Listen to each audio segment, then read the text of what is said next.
Alright guys, another week and we are back for some more Championship transfer rumours. We've got a lot to dive into today. As always, if you do miss anything off, make sure to get it in the comments down below and we'll discuss it next time. 800 likes will be massively appreciated, but without any further ado, let's jump in. A bit of League One managerial news that will be of interest to some Championship fans is that Tom Cleverley has been appointed as the new Plymouth Argyle boss. Didn't think that he'd be out of work for all too long. In the circumstances, I thought he did quite a solid job at Watford last season. I definitely think that Plymouth will be among the favourites to come up from League One next season. The future of Sheffield United boss Chris Wilder is still up in the air, and while talks are ongoing regarding his future at Bramall Lane, Gary O'Neill has emerged as a potential option to replace him. No doubt the Sheffield United higher-ups are exploring a few options with their managerial role right now with the uncertainty surrounding Wilder. From a Sheffield United perspective, they just need to get this situation ironed out as quickly as possible because they don't want this dragging on for another week or two. In terms of some done deals, former Peterborough forward Ricky J. Jones has signed for German side St. Pauli. Now this will be of interest to a few Championship fan base, as quite a few of them had been looking at Ricky J. Jones as a potential option on a free, but despite interest from some Championship sides, he's not stayed in England and will be moving to Germany instead. I really like this signing as well from Swansea. They've completed the deal for Ipswich defender Cameron Burgess, and they've managed to sign him on a free transfer as his contract at Portman Road was up. Now, what's interesting about this deal is the fact that Ipswich had actually offered him a new contract to remain at the club, but he's rejected that in favour of joining Swansea. He's been given a 3-year contract by the Welsh club. I'm sure that came into his decision making in terms of leaving Ipswich. Probably wasn't offered as long of a contract. But for Swansea, I think they're getting a really good defender. Obviously, last time he was in the Championship, played an absolutely crucial role in Ipswich's promotion. He's still at a good age as well, 29 years old, so still got plenty of years left in him yet. For Swansea, it makes perfect sense with Harry Darling more than likely to be moving on, that they were looking to strengthen that centre half position. Obviously, they've already brought in Santos on a free transfer as well from Bolton. But yeah, that deal especially, I think, ticks a lot of boxes for Swansea, who have already been pretty proactive during this window so far. And we've seen Hull City signing Moroccan midfielder Rida Lalawi. Now, from what I've read about him, it seems like this is a sort of long-term signing for Hull City. Maybe not someone who's expected to make an immediate impact in the Championship, but someone they picked up who's got a lot of potential. They've signed him for an undisclosed fee. But those are some of the done deals we've seen go through in the Championship recently. Now let's jump into some transfer rumours. So Birmingham are the latest club to register an interest in Ollie McBurney. He's been linked with plenty of Championship sides up until this point. Before this weekend, it was probably Hull City who have been the front runners to sign the 29-year-old, but with now having Birmingham in the race, that makes things probably a little bit more awkward for the Tigers if they're still pursuing this deal. We've discussed McBurney quite a bit on the channel over these last few weeks because he's obviously been linked with a lot of clubs. He is a tough striker to put your finger on, really. Not someone who's massively prolific. You know, he's only scored more than 15 goals in a season once in his career, and that was with Swansea back in 2018/19. But someone who knows the Championship and would be an upgrade on a couple of the options that Blues have got in that position currently. And sticking with the Birmingham theme for the time being, they're still being linked with a move for Damari Gray, who obviously came up through the Blues Academy. He's currently playing his football out in Saudi Arabia, but is looking for a return to England going off the latest reports. Now Birmingham, obviously for Championship standards, are really well off. They're in a good position this summer to really go out and attack this transfer window, but this deal for Gray is still being described as quite tricky to navigate, and that's for a few reasons. One, there's supposedly a little bit of interest from a few sides in the Premier League as well as interest from across Europe as well, and the fact that Gray's currently on a really lucrative deal in Saudi Arabia and he's still got 2 years left on that contract as well, so any move to England, you'd expect him to probably be taking a pay cut. Al Ettifaq are also reportedly looking for a fee of around about £8 million as well, so there'd be big finances involved in that deal if Birmingham are to commit. We've seen them being linked with quite a few wingers over these last few weeks. And Birmingham are also expected to complete a deal for James Beadle, signing the Brighton youngster on loan for the upcoming campaign. Beadle, someone who we've seen quite a bit of in the Championship, spent these last couple of years out on loan with Sheffield Wednesday. Didn't think that last season was the best from Beadle. I thought we saw a few more mistakes creeping into his game, but he's still a very young goalkeeper, highly rated prospect with a lot of potential. I'm interested to see how that move sort of got I'm interested to see how that sort of move goes for him. Crystal Palace are the latest Premier League club to be linked with the move for Millwall defender Japhet Tanganga after it was revealed about his release clause that is currently available for Premier League clubs to trigger of around about 1.2 million.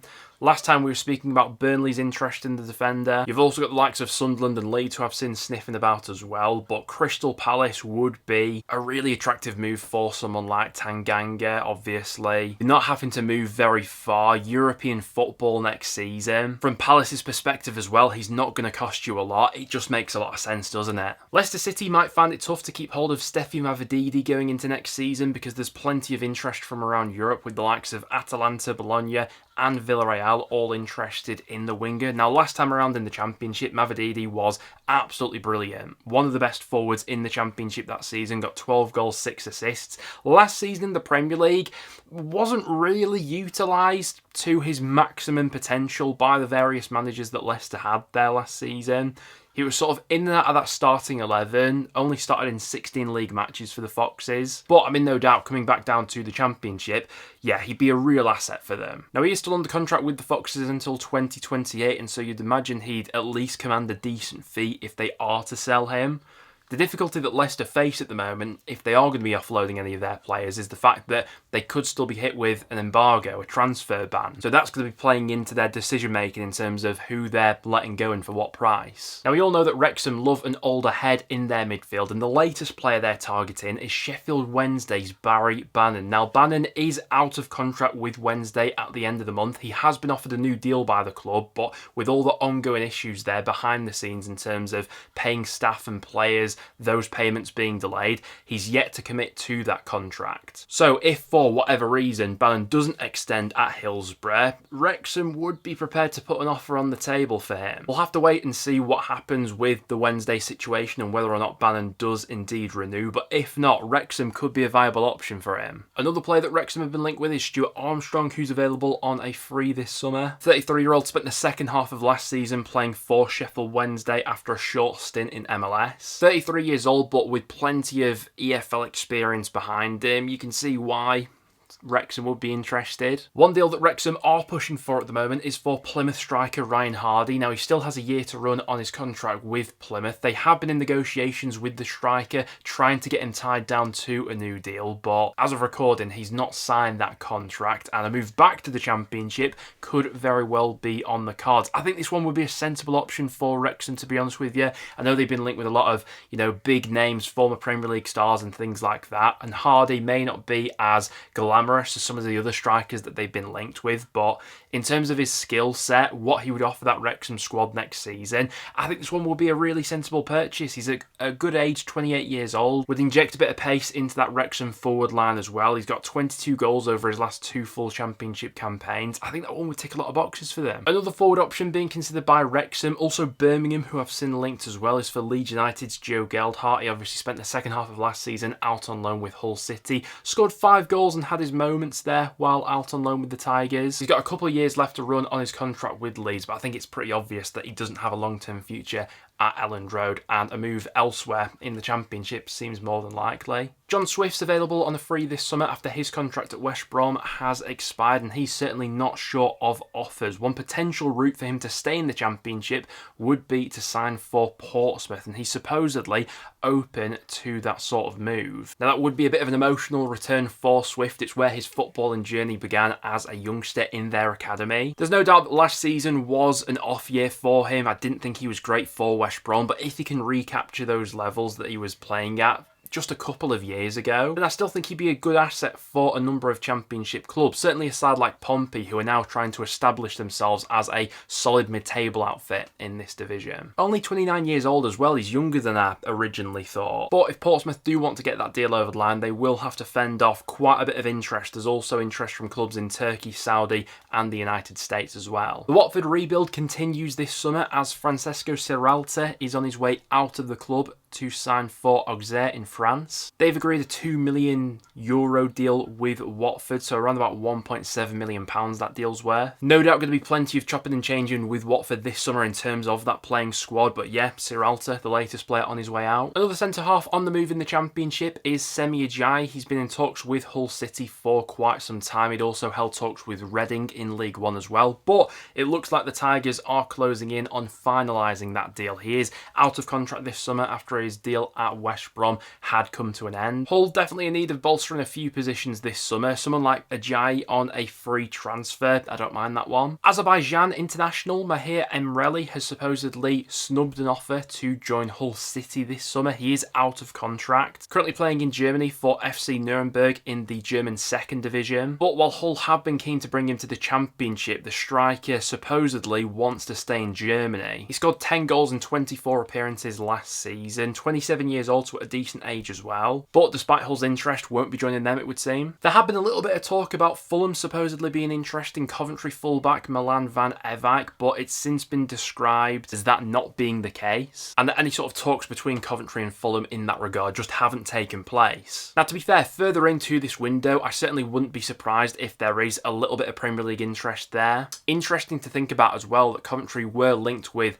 Kane Kessler-Hayden earlier on in this window, so it's clearly something that Coventry maybe have in the back of their mind, that they're looking to reinforce that position on the chance that Van Ewijk does move on this summer. But by all accounts, that move to Fulham isn't close to happening right now. Could Southampton defender Taylor Harwood-Bellis be in line for a return to Turf Moor? Well, Burnley are supposedly interested in bringing him back to the club, this time maybe on a permanent basis. There is a bit of Premier League interest in the Southampton star. Along with Burnley, you've also got West Ham, who have been prominently linked. Crystal Palace, another side who have been looking at him in recent months as well. It seems more than likely that Everton forward Yusuf Shamiti will be made available for a Championship loan going into next season, and off the back of that, there's been plenty of Championship clubs who have been linked. The ones that I've seen, you've got the likes of Sheffield United, Stoke, Preston and Swansea. And it's an interesting one really, because Everton fans have really hardly seen him play in the grand scheme of things. He's someone who they spent about 12 million on just a couple of years ago to get him from Sporting. He's only 21 years old, only played 42 minutes of Premier League football last season. I think a Championship loan move is absolutely needed. How he'd fare in the Championship, honestly, is pretty difficult to say given his lack of football in recent seasons. Chile international Lucas Capida is currently being linked with a move to Southampton. He's currently playing for Colo Colo in his native country. Only 22 years old and is said to be valued at around about £5 million.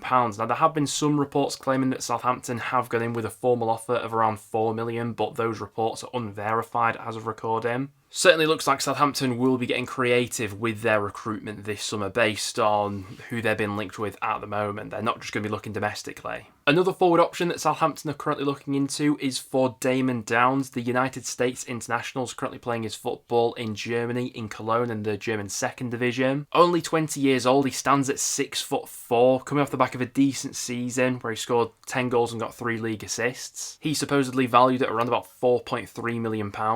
Charlton Athletic are the latest Championship club to have a bid rejected for Leyton Orient midfielder Ethan Galbraith. He's obviously coming off the back of a cracking season in League One. The offer that Charlton have gone in with, believed to be around about £1.3 million, but that's not enough to sway Leyton Orient into selling him. Earlier in this window, we've already seen Swansea having a bid rejected of around about £1 million. Now, it's an interesting one, this, because to Leyton Orient, a player like Galbraith is definitely worth more than £1.3 million, but what is worth taking into consideration here is he is entering the final year of his contract, so that will have an influence on how much Championship clubs are prepared to spend on him. But as of recording, Charlton have had that bid rejected. We'll wait and see if they go in with a revised offer. Millwall are said to be in advanced talks with Chelsea over bringing in Zach Sturge, this time on a permanent basis. The youngster spent the second half of last season on loan with Millwall. He's only got 1 year to run on his contract with Chelsea, so you wouldn't imagine would cost the world. And it'd be a nice one for Millwall to develop over these coming years, I think. Middlesbrough's Finn Azaz is still being eyed up by plenty of Premier League sides. It's understandable after the season he's just had, the numbers he put up last season in the Championship. It's currently thought thought that Crystal Palace are leading the race to sign him, but you've still got the likes of Bournemouth and Leeds